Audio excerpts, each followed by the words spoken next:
So good morning, everyone, and thank you for joining us. My name is Nancy Del Mastro, and I'm the Telehealth Project Manager at Adirondack Health Institute, and I welcome you all to the Adirondack Rural Health Network's educational series in collaboration with the North Country Telehealth Partnership. Today's presentation is titled Advancing Your Population Health Goals with Telehealth and is being presented by Christian Molaster, CEO of Ingenium Healthcare Advisors. Please stay muted throughout the session. We are recording the session and you will receive the slide deck after the call today. And with that, I'll turn it over to Christian to present. Great. Thank you so very much. And good morning, everybody. Thank you for joining here. Get a little intimate audience here. If you feel so inclined to unmute your video, that would be great. So I can speak to a live audience. Otherwise, I'll just be talking to name cards here on the screen. So it's always nice to have a little bit of a live audience here, even in this virtual webinar connected world. Yes, we're going to talk about a little more advanced application of telehealth here. In the wake of COVID, obviously, we've a lot of health systems and healthcare organizations just jumped right into telehealth and really cranked it up, leveraged it, but it was mostly on televisits, a lot of telephonic visits as well. But now, as we're maturing telehealth a little bit more, we can look at kind of more advanced applications, and those could be advancing your population health goals with telehealth. So that's what we'll talk about today. I want to start with a question here. So again, just get a little bit of interaction here and also tailor the presentation to those who showed up here live versus waiting for the recording. If you can find your chat box in the WebEx interface here, if you could list one or two of your organization's population health objectives, and the more specific you can get, the better. What I want to do with your comments here is to dive a little bit deeper or make some comments as we're talking about the different services. So if you are in an organization where you have clarity on what your population health objectives and goals or specific initiatives are, that would be great. So just as we're moving forward here, just type those into the chat to everyone. Make sure it's or to the panelists, but then I can see it here. And Nancy just repeated the question in the chat so you can see it as we move forward. Good, because I'd love to know a little bit more about you here. And so, also Felicia, I appreciate you being on video. I mentioned before you came on that I love having people live on video, so I have a little bit of an audience. I tend to make a few jokes, and it's always nice to see whether they land or not. So, all right, this one didn't land. Okay, a little bit about me here. Nancy did a brief introduction. I'm originally from Germany, born, raised, and educated in Germany, trained as an engineer. Worked for IBM, and then in 1998 came over to the US. And then I've been in healthcare since 2000, started at the Mayo Clinic, great introduction to excellent care delivery. And then I've been living at this intersection of healthcare delivery and technology for the last 10 years with my consulting firm, Ingenium Digital Health Advisors and Healthcare Advisors. So that's kind of a little bit about my background. I'm passionate about enabling the delivery of extraordinary care. That is really my mission statement. I'm far enough away from the technology now that I don't have to spend all my time on technology. I really love workflows, change management, and really giving clinicians the best tools so they can take care of their patients in the best way. And that is really what excites me about population health, because it's a systems approach to addressing the challenges that populations are facing. And so telehealth is there a great tool, and that's what we're going to talk about today. The agenda here, always start out with some definitions of telehealth and population health and public health. Then we'll dive into kind of the telehealth power tools. Most of them you may be familiar with. Some of you never thought about them as telehealth aspects. And then we're going to dive into the meat of the matter here with some examples of how telehealth can advance population health goals. And then I want to give you in the kind of last third of the webinar here some guidance as to how you can take things to the next level. So first off, a guidance on how to actually launch a telehealth services. What are the 9 different phases and steps and considerations? And then we'll stop briefly for a Q&A. You can also put any questions into the chat here as we're moving along as well. But I'll stop for a few minutes for a Q&A. And then we'll wrap it up here with a summary. But also, since one of the key applications of telehealth is remote physiological monitoring for chronic disease management, I'll also give you a little bit high-level overview of kind of what an RPM system looks like, the workflows. Again, we don't have the time here to dive into more details, and reach out to Nancy if you want to hear more details of that. I can come back in one of these series here as well to talk about that. But that's kind of the roadmap here for our time together. After way too many committee meetings at the Mayo Clinic where topics were rehashed over and over again in a bi-weekly pattern or monthly pattern, I finally realized that everybody agreed until somebody defined it. People were talking about the same thing, but they defined it differently, or they used the same term. So I always like to start out with a definition. And for me, telehealth is just delivering care at a distance, as simple as that. It's really about serving patients at a distance. And then telemedicine, if you want to distinguish those two terms, is practicing medicine at a distance. So these are the interactions between clinicians and researchers. The media really has popularized now the term virtual health or virtual care. And so I kind of liken telehealth to virtual care. For me, the two things are kind of synonymous, but it's all really about giving patients access to care in an easy way, in everything that's related to receiving care. So if you put this graphically as a taxonomy here, you get telehealth as the overarching term, with telemedicine as the subset. Also on that same level is teleeducation, which we'll talk about a bit today, as well as patient portal. Those are other ways where patients get care at a distance, so scheduling appointment, downloading records, getting post-diagnostic information or training, pre-surgical guidance. That's teleeducation and patient portal here. And then telemedicine breaks down into interactive patient care, remote patient or physiological monitoring, and then store and forward.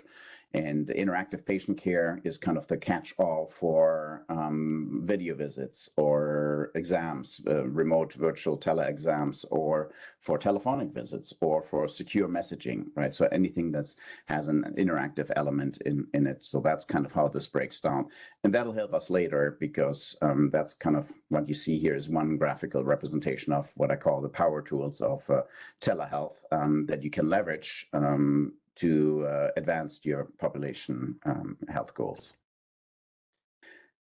Another way to look at it is also, I want to kind of highlight 9 different virtual care modalities here, or types. We're going from left to right, from very simple ones to more complex ones in terms of how to launch them, how to manage them.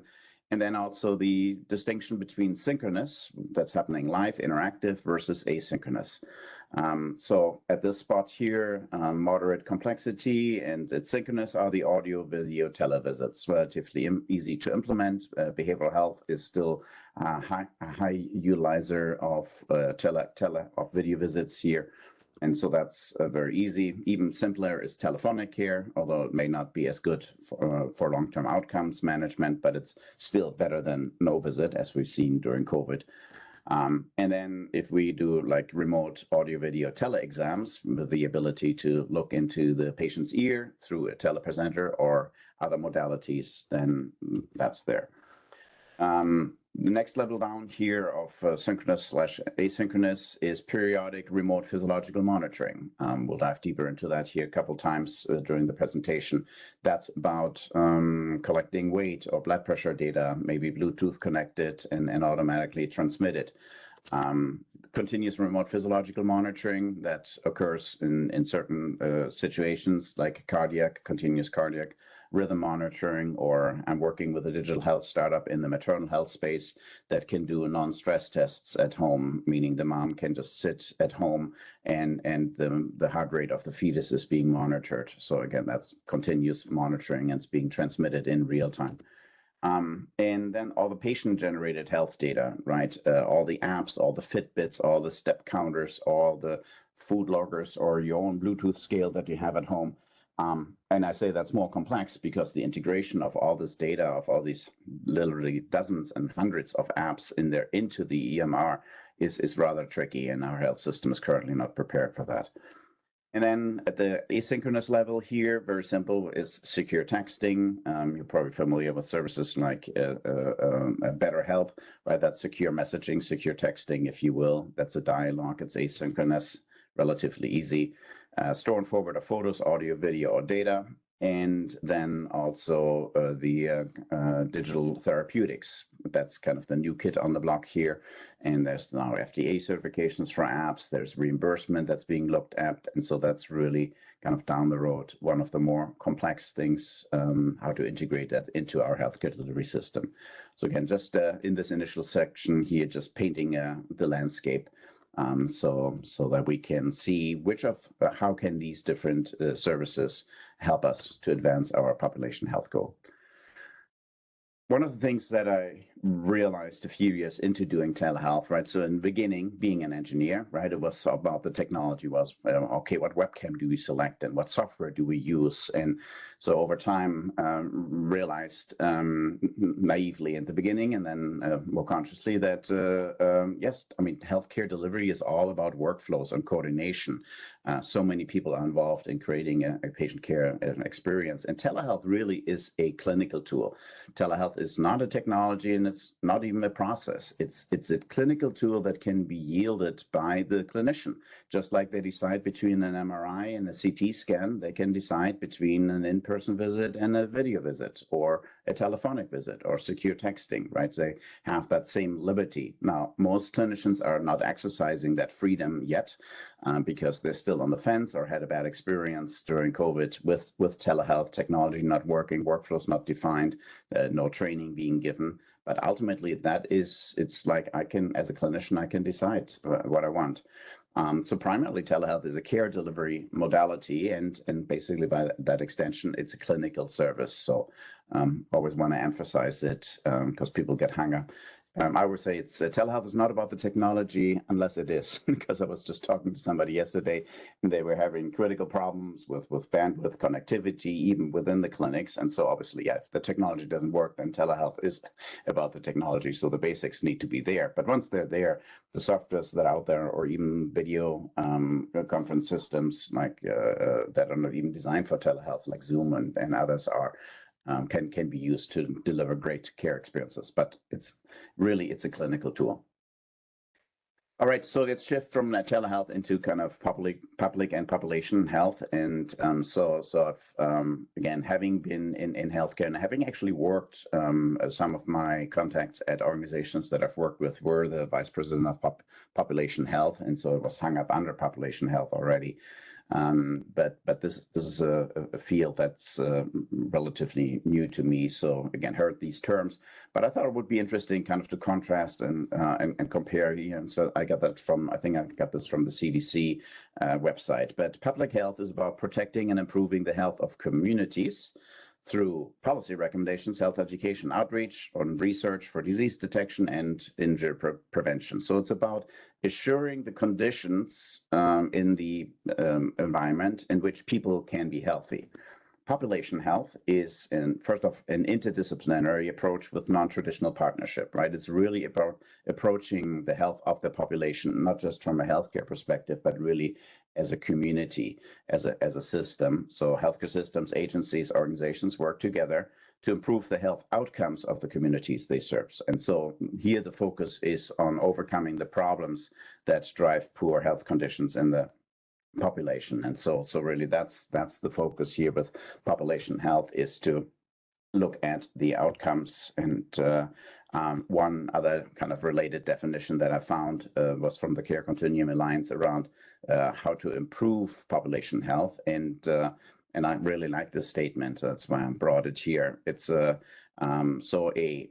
population health improvement model uses a patient-centric and physician-guided healthcare delivery system designed, and that paragraph is really key, to engage and develop informed and activated patients to address both illness and long-term health. I've been in healthcare long enough to know that in the 90s it was about patient compliance, right? And then it was patient adherence. That sounded a little fancier, but still really.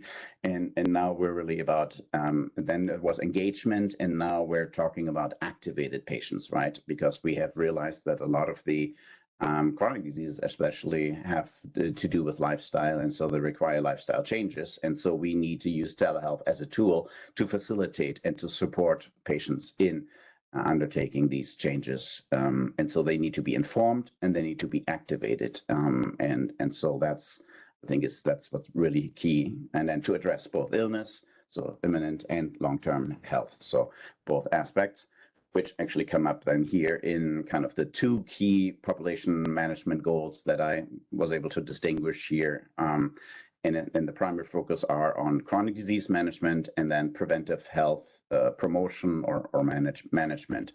So chronic disease management being about ensuring that people with chronic diseases can live longer with a higher quality of life.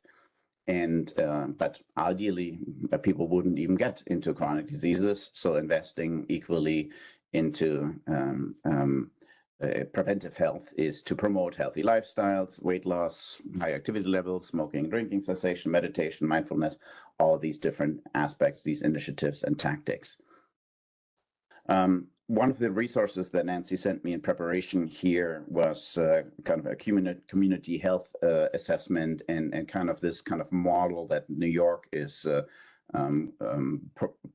following here over 5-year periods for the New York prevention, that kind of your healthcare improvement, your health improvement plan for New York State. Really resonated, and I like again that multidisciplinary approach here, that multifaceted approach. So there's chronic disease here, there's well-being, healthy environment, right? So there's a mix between public health and population health, which makes sense. And we're going to reuse at least this tableau here later on, just to give you some examples of how you can break a focus area or initiative or an objective down and think about different applications of leveraging telehealth to achieve whatever your goal is, to what you want to achieve. So good. So I wanted to introduce that. So going now to the telehealth power tools here that are available at our disposal. And again, it's more or less a recap here of the kind of the definitions, but I want to dive a little bit deeper and tie it back to population health. So we have education, patient portal, visits, exams, telephonic care, secure messaging, texting, RPM, store and forward, and also, even though it's not on the taxonomy here, I added digital health apps because I think they're going to play an increasing role in patient engagement and patient activation. So teleeducation, very straightforward, but very versatile, right? And from my perspective, it falls under telehealth. Why? Because I define telehealth as delivering care at a distance and educating patients in an engaging way, in an easy way. Right, in the old days, we had to go into drive somewhere and do a 1-hour seminar, right? We had to go somewhere and sit through a presentation. That was before the online world. And now we have all these abilities to deliver this education virtually at a distance. We can have it either on demand, and so people, especially the populations that we're often targeting, are very busy. They have busy schedules, childcare, juggling multiple jobs, and so finding time to actually educate themselves, it's much easier to do that in maybe 15-minute increments rather than blocking 2 hours to go somewhere. So again, a much better ability, and it can focus on self-care, lifestyle changes, but even more specifically in the imminent health management, the pre-surgical education or post-diagnostic information that you can give. And then obviously leveraging also kind of the herd mentality and the peer validation, engaging groups, doing that, or even doing it one-on-one. Kind of these are the different flavors. Patient portal, all of you, I think, are familiar with it. A lot of EHRs are offering that, but it's a virtual self-service kiosk for all the peripheral and ancillary services. Again, there's opportunities to look at, okay, from a population health perspective, what are the things that patients need or that we can proactively even send up, right? If they're part of a patient portal, can we push messages out? So it's kind of part of education, but it's also part of the patient portal. So it's scheduling appointments, sending and receiving secure messages, requesting notes or records, etc. So again, another tool in your tool chest here to look at, okay, how can we leverage this to advance our population health goals? Televisit, teleexam, telephonic care, pretty straightforward here. All of you are familiar with this, but live audio visits and teleexams being visits with exam tools like a digital otoscope or stethoscope, dermoscope. So any kind of scopes that you can prod people with and then live transmit the video, and then telephonic care as well. It's still better than no contact, no care, and especially if you're not limited in a fee-for-service environment, but have capitated or have population health goals or population health outcome goals, you can use whatever tool is needed. And that goes back to that definition that telehealth is a clinical tool. And so as a clinician, you can decide, okay, this patient may be easier to engage over the phone and secure texting, and this patient is easier to engage over quick 3-5 minute video chats, right? So there's different personalities. There's different ways how we can activate patients and get them engaged in their care. Secure messaging and texting rather. So secure encrypted messaging between clinicians and patients, typically accessible through a patient portal or a designated telehealth or a designated chat app. Working with a concierge physician out of rural Vermont, and he's been using a secure patient texting portal for years for his population, and patients can text him in the evening and in the middle of the night, and so he always picks up and engages with them, exchanges a few messages, gets them on their way, or eases their concerns. Or says, hey, let's talk about this tomorrow, right? But it's just really, really great access to that. And I think that's what's important about this is a great modality and we'll see more of. I know CMS Medicare is already looking at reimbursement codes for kind of reimbursing for this kind of secure messaging and texting modality as well. And it's very valuable then for high touch care. Remote physiological monitoring, and again, after the Q&A, I have a little bit more detail on that. That's the periodic collection transmission of vital signs. It can be done, and that's the focus here for population health management for mostly for chronic care management and chronic disease management, but also applications that I was involved in implementing were for readmission prevention or hospital at home. Earlier transition, and then also there's especially for population health, there's opportunities for early onset monitoring, right? So you may not have to sit on the scale and take your blood pressure every day, but if you're at risk, if you have a BMI, if you have certain predisposition factors or genetic factors that predisposition you for developing diabetes or obesity, being able to enroll somebody in a physiological monitoring program proactively to counteract and to intervene earlier, sooner than later. So that's really that mix of prevention and to prevent chronic disease. As the compliance with the protocol, meaning how many oftentimes patients need to measure, and the parameters are typically monitored daily by a nurse. And then it's escalated to the primary care physician as needed. And it can, as I just mentioned, also detect the onset of exacerbation as you're having a baseline, and can be used to educate patient and adjust treatment. My favorite story was a CHF, congestive heart failure readmission prevention program, and so the weight of one patient went up by 3 pounds over the weekend, and so the nurse called, said, "Hey, Miss Miller, what did you do this weekend?" "Oh, we went to the Chinese buffet restaurant." I said, "Okay, what did you eat?" "Oh, right." So the just-in-time education about salty foods and high salty food intake resulted in this weight gain. Kind of that connection was not really that obvious. Again, we're in healthcare. We've picked this up over the years, but it's not necessarily obvious to all the patients. And so what this kind of the Care Continuum, the Alliance definition said there, right? It's to inform and to activate patients. And now they know, because now they saw it on a scale, and the nurse helped them for just-in-time education to kind of connect the dots. And so therein lies a great opportunity. Even if remote physiological monitoring is about the devices, it's actually the nurse education that can make the biggest impact in those interactions. And then going forward, so that's sending information to clinicians for asynchronous review. And ever since the fax was invented, it's been they've been practicing telehealth with store and forward faxing and EKG. Yeah. And so, but yeah, you can send pictures of skin conditions. You can have video of patient movement or gait. You can have audio of heart and lung sounds. You can have imaging, teleradiology.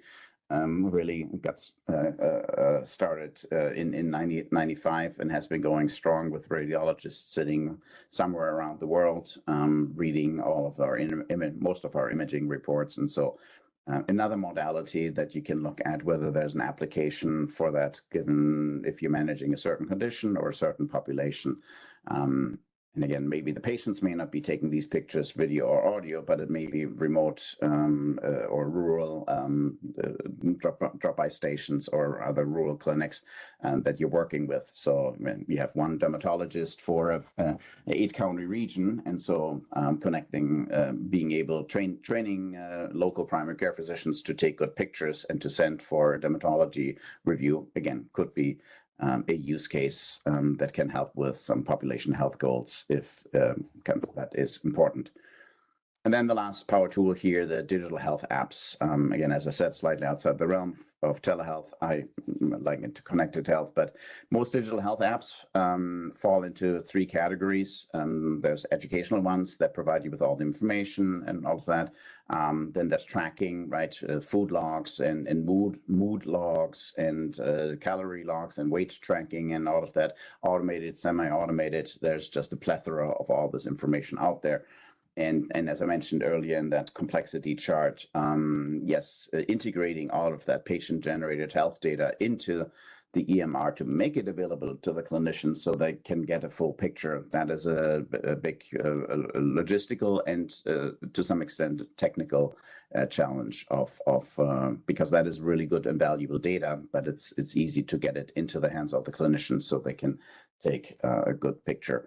And then the last category here is therapeutic. It's mostly in behavioral health, but there's also physical therapy apps out there that guide you through exercises. And so, and again, there's more to come. This is has already exploded. There's thousands of startups. Literally, there's $85 billion that have been invested in digital health, and a lot of it is into those digital health apps. And so there's a lot of innovation happening, but we still have failed to really integrate it into our healthcare delivery system. So with these power tools then, so how can we use them to advance? I already talked and hinted at most of them. So some of these next slides are more for the sake of your offline review, if and when you actually start thinking about how you want to use telehealth in your own organization to create new telehealth services or add telehealth services to achieve your goals. So I just wanted in the next slides here give you some ideas and some examples. So let's focus on kind of what I said at the beginning, that the 2 primary goals of population health are chronic care management and prevention, promotion, preventive care, preventive health promotion rather. So obviously the primary telehealth application for chronic care management is remote physiological monitoring of vital signs for the management of chronic conditions. And again, you can manage hypertension with blood pressure, cuffs, heart failure with weight and blood pressure, diabetes with blood glucose, COPD. There's peak flow meters, there's spirometers, telespirometers. So there's a lot of gadgets out there that are well established and well integrated. And after the Q&A, we'll also have I'll talk about the whole system setup of an RPM system, as well as the different workflows that you need to define. Next one, follow-up visits, right? Just simple follow-up visits and medication adjustments, especially in the context of RPM, right? If the medication is not working, if the patient keeps gaining weight or blood pressure is not as controlled, then maybe we need to change the medication to keep them in the normal parameters that the clinician has decided. So well, after the nurse then escalates it, there could be a quick telehealth visit. And to make those adjustments again without requiring the patient really to come into a clinic. On-demand teleeducation about diagnosis, treatment, self-care. I've talked about that multiple times. Integrated and supportive behavioral health counseling via telehealth, televisits. I think the whole notion of integrated behavioral health really has gained a lot of traction, right? Especially sometimes an underlying behavioral health condition can cause chronic diseases and vice versa. If you're dealing with a chronic disease, it can also lead to behavioral health challenges. And so augmenting it with behavioral health visits to manage the chronic disease, I think is very important. And I've seen a number of programs that have made this part of an integrated part of their kind of care delivery to make sure that there's some counseling available to deal with the challenges that the chronic condition brings with it. And also, I added here tele exams, especially in remote environments, right? So if you're maybe monitoring a rural nursing home or assisted living facilities, or in one of the counties in New York, a health van was launched. The primary focus was here for medication-assisted treatment. But again, now that you have kind of a mobile clinic on the road, you can also do tele exams using a telepresenter or using home nurses as well. So the abilities to really recreate an in-person experience, there are very, very little limitations here other than the palpitation of the stomach. But even that, a good experienced telephysician can walk you through a self-palpitation, and they will see the grimace on your face if it hurts. So you just got to walk the patient through that scenario, or a caregiver or a spouse. So there's great of it. There's really almost virtually nothing we cannot do at a distance these days, even telesurgery, and as I also pointed out in a few slides, teledentistry. So. Next primary goal here of population health is preventive care. So again, here it would be just very simple physiological monitoring. Maybe it's just weight, right? Or maybe using a digital health app for tracking how many days you have been without a cigarette, or right, or tracking your weight, things like that. So that's a simple application here. On-demand or interactive teleeducation to kind of bring that just in time. And again, supportive behavioral health counseling if there are lifestyle changes that are needed in terms of losing weight or increasing activity or better nutrition. So if there's counseling services. And again, digital health apps for meditation and mindfulness guidance. There's a plethora of them as well. And we got to figure out here also from a health system perspective, how can we prescribe these apps? How can we track patient engagement with these apps, that they're using them, or what are the barriers for them not using them? Because all of us kind of know that meditation and mindfulness is a really, really good and powerful tool to be used in many circumstances. And so that's really then a larger realm of just the clinical care or even behavioral health, is that wellness that population health is aiming at. And then another use case that came up with some client a few years back was kind of case management or social workers over televisits as well, right? Establishing that relationship, and again, video helps to build a much better relationship than just over the phone. And so just having this ability to help patients out with their situation of what's going on in their life, helping them to navigate government and bureaucracy, and all of them getting them the help that they may not even aware of. So again, this comprehensive approach to treating and helping patients, that's again where we would call it a video call, not a televisit, but in sticking with the lingo here, it's in the same realm. You can use the same technology for the most part to do that. So Now we're going back here to kind of that prevention agenda. I just want to focus on 3 of these focus areas here: healthy eating, physical activity, and preventive care. And so just some sample use cases, right? So around healthy eating, well, offer nutrition information, maybe some online cooking classes, group classes. Remote physiological monitoring would focus on weights, and digital health apps would focus on food logs or weight tracking. If you're focusing on physical activity, again, we can have some education around exercise routines that are available on a portal or get pushed to the patients who are enrolled in the program. There's, again, weight, activity, steps, Fitbit, or any step counter on the smartphone that can be tracked and then posted and followed up on. Again, it needs to be monitored by somebody, and there needs to be some accountability. And then digital health apps, again, step counters, activity monitors. So again, once you kind of have this mindset and the pattern of all these different modalities that you can use with remote physiological monitoring, televisits, teleexams, digital health apps, then it becomes obvious. And then it just becomes a choice of, okay, what do we start with? Where do we think we get the biggest return on investment? Because obviously all of these take time to establish, and where can we really move the needle best on the outcomes? And that depends on your population. That depends on your clinical team as well. And then focus area 4 here, preventive care management.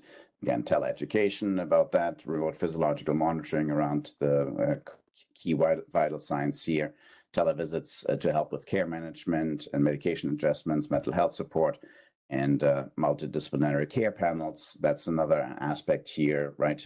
Get your primary care, your behavioral health, and maybe your endocrinologist in a care conference together to coordinate care. These days now with video, it's much easier to do. You can all look at the same chart at the time. You can see each other, and so.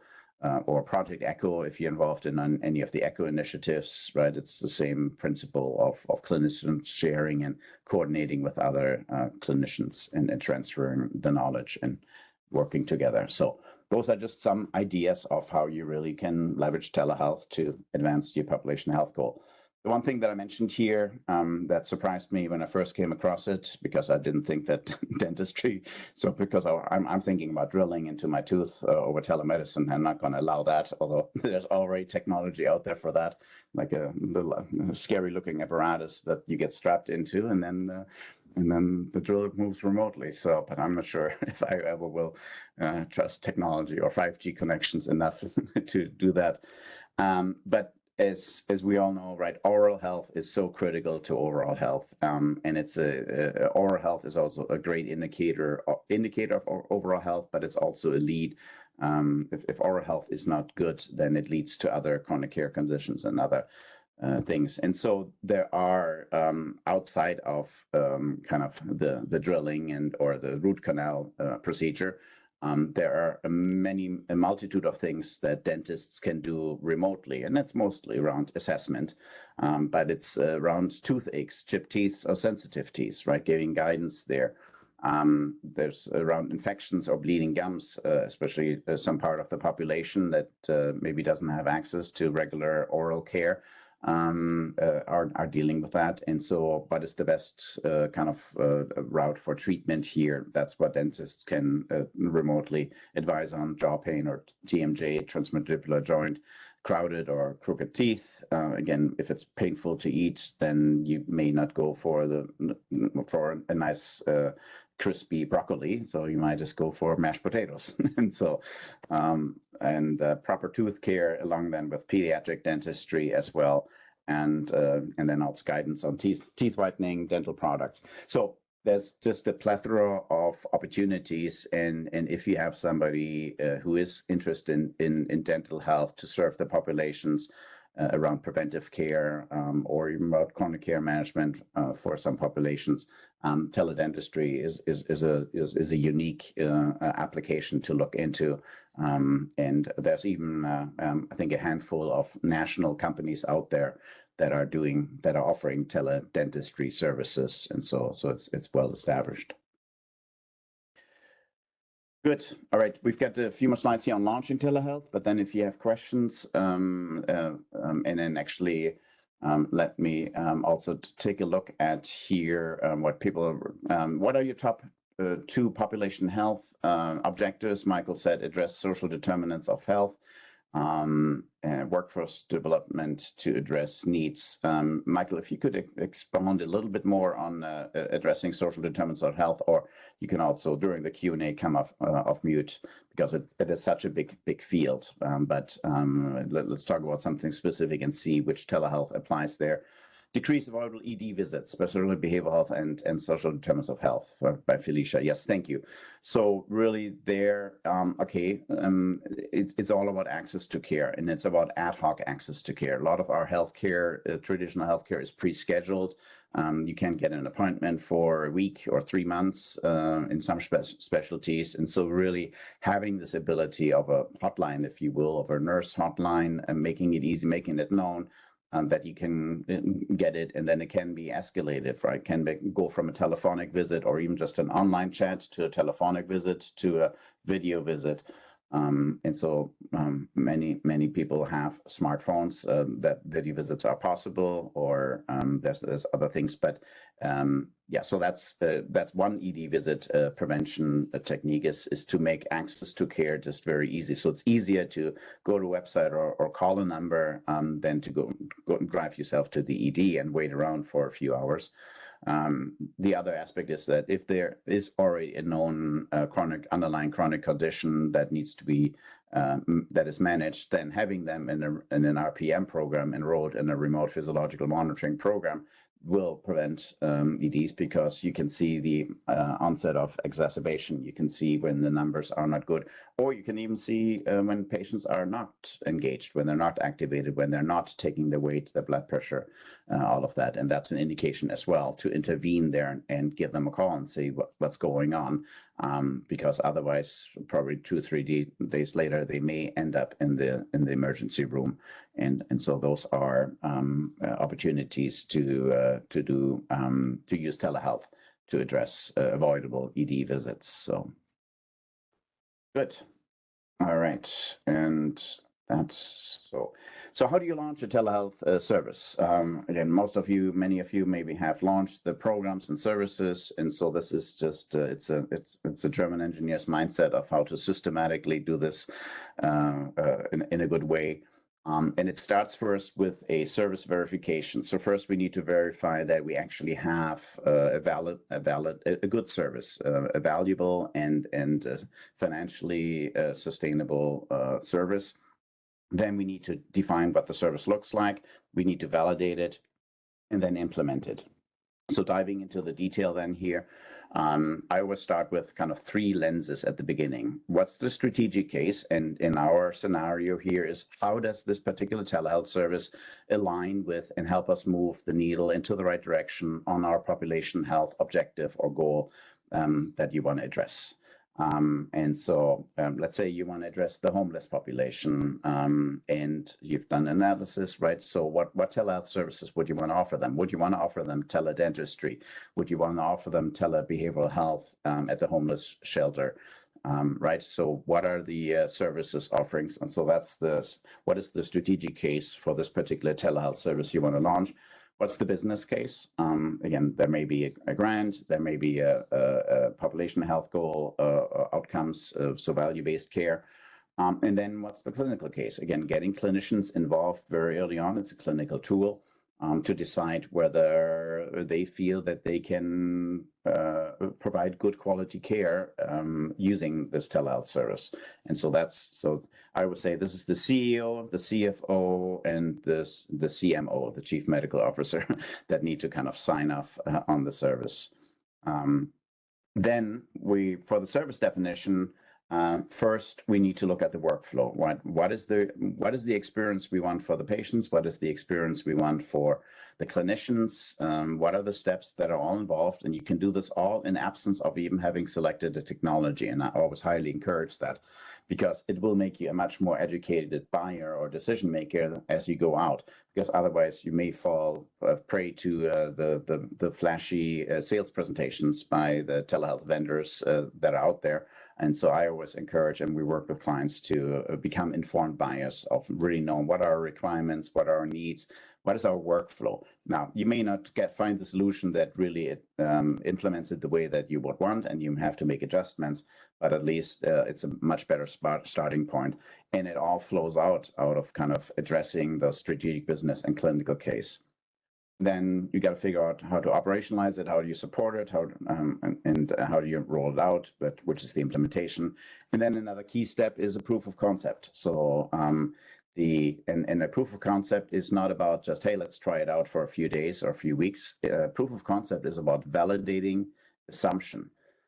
So you're making a lot of assumptions about the technology, about the adoption rate, and about the outcomes. So try it on a small scale with a few physicians, with a few patients, and see if you can measure, if you can verify that your assumptions hold up. Once you've done that and you've improved the service, then you can kind of apply organizational change methods to deploy it in the community, across multiple clinics, across the region, multiple clinicians, specialties, whatever your particular service is. And typically that can be accomplished in about 3 to 6 months here, 3 to 7 months. That's the typical pace at which that it takes to go through this process. All right. With that, I will stop here for a few minutes to see if there's any questions that you have as we've went through kind of these telehealth tools to advance population health goals. Are there any questions that came up? So please. Thank you so much, Christian. I was going to say, if you can look on your end at the chat, I know sometimes participants will send them directly to the presenter. I don't see any on my end currently, but I also invite anyone to unmute at this time if you want to. Yeah, you can also just off mute if you just want to comment. So, Michael, if you're available, if you want to talk about social determinants of health.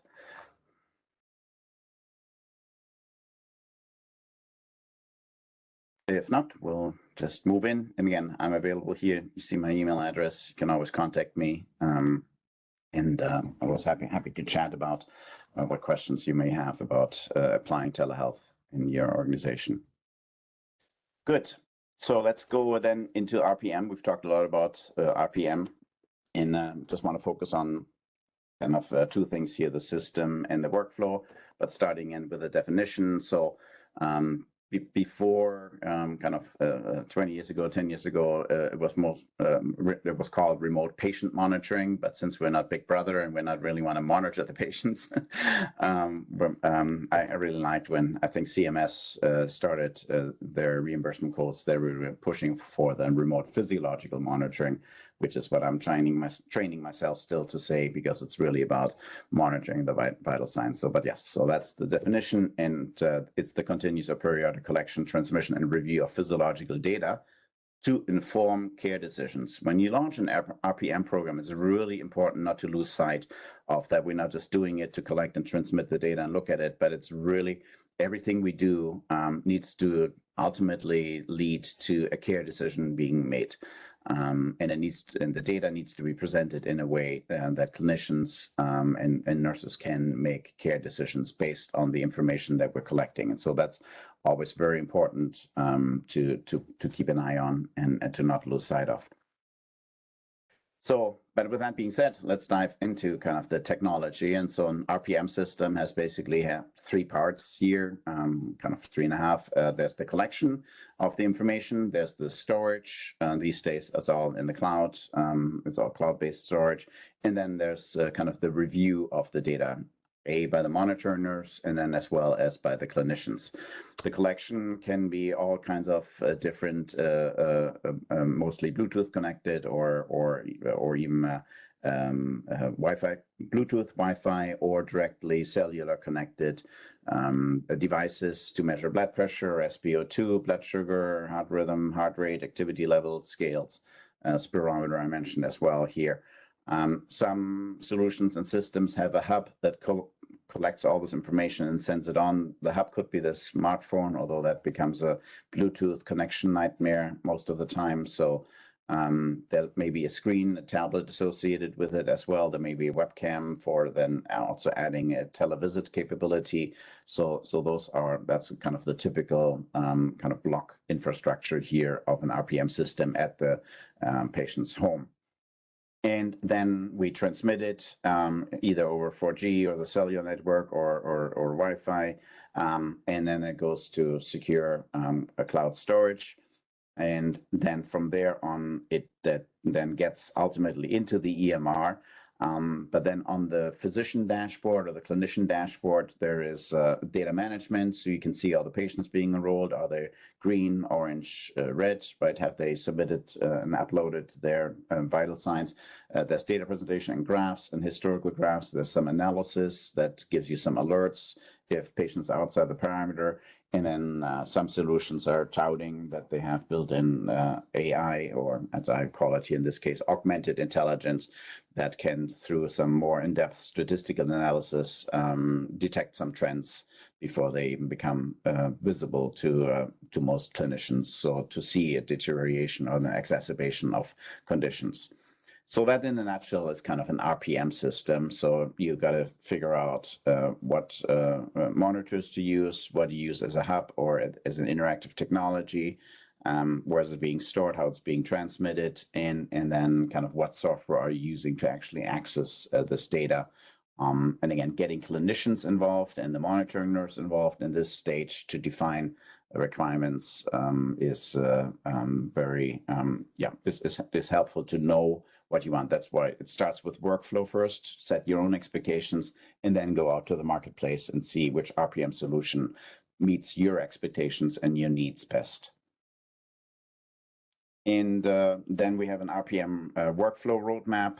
So there's 7 steps here that I distinguish. And this is in the context here around readmission prevention. So actually the last 3 steps may not apply if it's just chronic disease management where you just deploy the devices. But the first step is identification, right? Who are the suitable patients? Are they suitable for monitoring? Will they comply? Can they understand? Do they have the digital literacy? Then we need to enroll them in the system and set up the equipment at their home. Then that's the ongoing monitoring here, a resolution of issues, escalation to primary care when warranted. And again, the last steps here is that if you only do it as a 3-month program, like for readmission prevention, or maybe it's a time-limited intervention, then you need to recover the equipment, refurbish it, meaning cleaning and calibrating. And then there's always the step here of post-monitoring, so following up with patients periodically as how they're doing after having been enrolled in this RPM program. So again, if and when you're ready to start an RPM program, this is a roadmap that at least gives you the first starting point at all the different workflows that you need to consider. There's numerous experts also like myself that can help with that. There's service companies out there that even do the monitoring for you. You can outsource the monitoring and they escalate it to your primary care physicians. And so there's a lot of good collaboration partners out there to do this. The vendors to a lesser extent because they focus mostly on their sales, so they don't, from my experience, not as much help on that, the RPM vendors. So with that, let me kind of summarize here in a few sentences that telehealth is a clinical tool and it is here to stay. I think that's pretty obvious by now. And telehealth really is a tool that can make it easier to engage patients, to activate them, as the one definition said, much more consistently. That makes it more convenient for them to access it. And so that's, I think, is oftentimes one of the barriers. And the best time to standardize your telehealth services was 5 years ago, and the second best time is now, teeing off the old Chinese adage of planting a tree. And with that, I thank you for the opportunity to share with you kind of my perspective of how we can use telehealth to advance your population health goals. And I'm still available for a few minutes for some questions. So thank you very much, Nancy. Thank you so much, Christian. That was wonderful. And I always say if we don't see any questions in, it's because you covered everything. So just so well. And we appreciate you taking the time today. So thank you again. And just as a reminder, this is being recorded and will be sent out to all of you after it is uploaded. And we will also be sharing the slide deck. Great.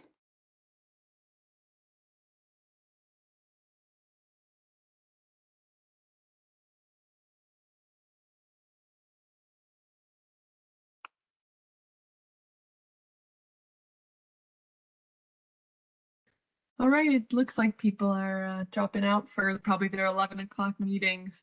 Yes. Of course. So All right. again, thank you, Christian, and thank you all for joining today. And then thank you, Ray, for being on video. Oh, he already dropped off. All right. All right. Thanks, Nancy. Thank you. Take Have care. a good Till next day. time. All right. Bye. Bye-bye.